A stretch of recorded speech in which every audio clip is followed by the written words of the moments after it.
حدیث نمبر 446 446 عن عبد الله بن عباس رضی اللہ عنہما قال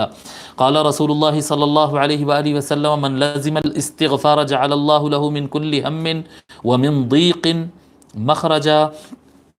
رسول اللہ صلی اللہ علیہ وآلہ وسلم ارشاد فرماتے ہیں جو آدمی خود کے لیے استغفار لازم کر لیتا ہے، جی کوئی آدمی پابندی سے استغفار پڑھتا ہے کہ بھئی روزانہ میرے کو 70 ٹائم پڑھنا ہے، روزانہ استغفر اللہ العظیم کم سے کم 100 مرتبہ میرے کو پڑھنا ہے، ہر نماز کے بعد میرے کو 3 مرتبہ پڑھنا ہے، بہرحال استغفار کی اگر کوئی شخص پابندی کرتا ہے تو جعل اللہ له من كل هم ومن ضیق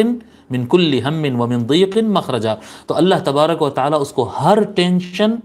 اور ہر پریشانی سے نکلنے کا راستہ بنا دیتا ہے۔ اس کو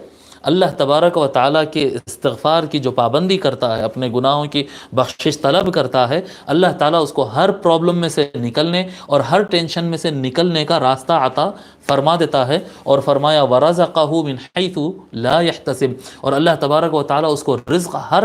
وہ راستے سے دے گا، اللہ تبارک و تعالیٰ ایسے ایسے راستوں سے اس کو رزق دے گا جس کا اس کو گمان بھی نہیں ہے۔ اللہ تعالیٰ رزق میں کشادگی دیتا ہے اور پرابلمس میں سے نکلنے کا راستہ دیتا ہے اس انسان کے لیے جو استغفار کرتا ہے۔ سورہ نوح میں پارہ نمبر 29 میں سورہ نوح ہے، سورہ نوح میں اللہ تبارک و تعالیٰ فرماتا ہے استغفروا ربکم انہ کان غفارا،